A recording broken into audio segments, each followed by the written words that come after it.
ഉൽപ്പത്തി പുസ്തകം അധ്യായം 26.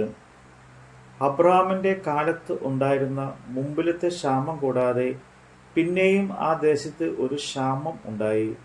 അപ്പോൾ ഇസ്ഹാക്ക് ഗെരാരിൽ ഫെലിസ്ത്യരുടെ രാജാവായ അബീമേലെക്കിന്റെ അടുക്കൽ പോയി. യഹോവ അവന് പ്രത്യക്ഷനായി അരുളിച്ചെയ്തത് എന്തെന്നാൽ, നീ മിസ്രയീമിലേക്ക് പോകരുത്. ഞാൻ നിന്നോട് കൽപ്പിക്കുന്ന ദേശത്ത് പാർക്കാം, ഈ ദേശത്ത് താമസിക്കാം. ഞാൻ നിന്നോട് കൂടെയിരുന്ന് നിന്നെ അനുഗ്രഹിക്കും, നിനക്കും നിന്റെ സന്തതിക്കും ഈ ദേശമൊക്കെയും തരും. നിന്റെ പിതാവായ അബ്രഹാമിനോട് ഞാൻ ചെയ്ത സത്യം നിവർത്തിക്കും.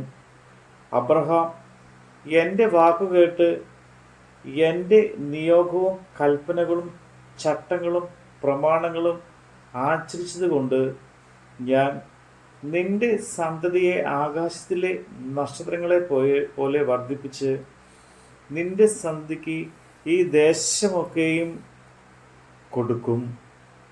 നിന്റെ സന്തതി മുഖാന്തരം ഭൂമിയിലെ സകല ജാതികളും അനുഗ്രഹിക്കപ്പെടും. അങ്ങനെ ഇസ്ഹാക്ക് ഗെരാരിൽ പാർത്തു.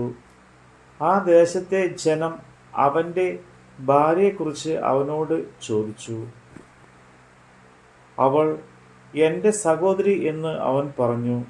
റിബേക്ക സൗന്ദര്യമുള്ളവളാകൊണ്ട് ആ സ്ഥലത്തെ ജനം അവളുടെ നിമിത്തം തന്നെ കൊല്ലാതിരിക്കേണ്ടതിന് അവൾ എൻ്റെ ഭാര്യ എന്ന് പറയുവാൻ അവൻ ശങ്കിച്ചു. അവൻ അവിടെ ഏറെക്കാലം പാർത്ത ശേഷം ഫെലിസ്ത്യരുടെ രാജാവായ അബീമേലെക്ക് കിളിവാതിക്കൽ കൂടി നോക്കി ഇസ്ഹാക്ക് തൻ്റെ ഭാര്യയായ റിബേക്കയോടുകൂടെ വിനോദിക്കുന്നത് കണ്ടു. അബീമേലെക്ക് ഇസ്ഹാക്കിനെ വിളിച്ചു. അവൾ നിന്റെ ഭാര്യയാകുന്നു നിശ്ചയം. പിന്നെ എൻ്റെ സഹോദരി എന്ന് നീ പറഞ്ഞത് എങ്ങനെയെന്ന് ചോദിച്ചതിന് ഇസ്ഹാക്ക് അവനോട്, അവളുടെ നിമിത്തം മരിക്കാതിരിപ്പാനാകുന്നു ഞാൻ അങ്ങനെ പറഞ്ഞത് എന്ന് പറഞ്ഞു. അപ്പോൾ അബീമേലെക്ക്, നീ ഞങ്ങളോട് ഈ ചെയ്തത് എന്ത്? ജനത്തിന് ആരെങ്കിലും നിന്റെ ഭാര്യയോടുകൂടെ ശയിപ്പാനും നീ ഞങ്ങളുടെ മേൽ കുറ്റം വരുത്തുവാനും സംഗതി വരുമായിരുന്നുവല്ലോ എന്ന് പറഞ്ഞു. പിന്നെ അബീമേലെക്ക്, ഈ പുരുഷനെയോ അവൻ്റെ ഭാര്യയെയോ തൊടുന്നവന് മരണശിക്ഷ ഉണ്ടാകും എന്ന് സകല ജനത്തോടും കൽപ്പിച്ചു. ഇസ്ഹാക്ക് ആ ദേശത്ത് വിതച്ചു. ആ ആണ്ടിൽ 100 മേനി വിളവ് കിട്ടി. യഹോവ അവനെ അനുഗ്രഹിച്ചു. അവൻ വർദ്ധിച്ച് വർദ്ധിച്ച് മഹാധനവാനായി തീർന്നു.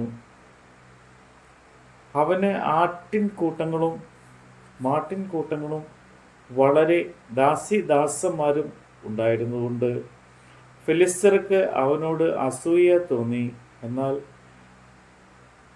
അവൻ്റെ പിതാവായ അബ്രഹാമിൻ്റെ കാലത്ത് അവൻ്റെ പിതാവിൻ്റെ ദാസന്മാർ കുഴിച്ചിരുന്ന കിണറുകളൊക്കെയും ഫെലിസ്ത്യർ മണ്ണിട്ട് നികത്തിക്കളഞ്ഞിരുന്നു.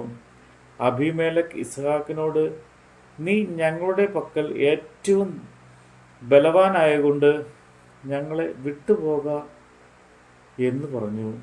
അങ്ങനെ ഇസ്ഹാക്ക് അവിടെ നിന്ന് പുറപ്പെട്ട് ഗെരാർ താഴ്വരയിൽ കൂടാരം അടിച്ചു, അവിടെ പാർത്തു.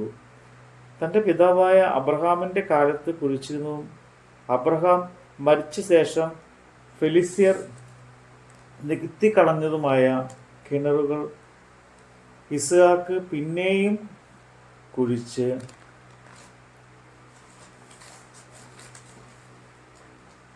തൻ്റെ പിതാവ് അവയ്ക്ക് ഇട്ടിരുന്ന പേർ തന്നെ ഇട്ടു.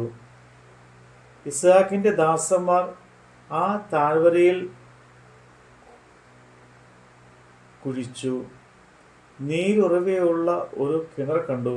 അപ്പോൾ ഗെരാർ ദേശത്തിലെ ഇടയന്മാർ ഈ വെള്ളം തങ്ങൾക്കുള്ളത് എന്ന് പറഞ്ഞ് ഇസ്ഹാക്കിൻ്റെ ഇടയന്മാരോട് ശണ്ഠിച്ചു.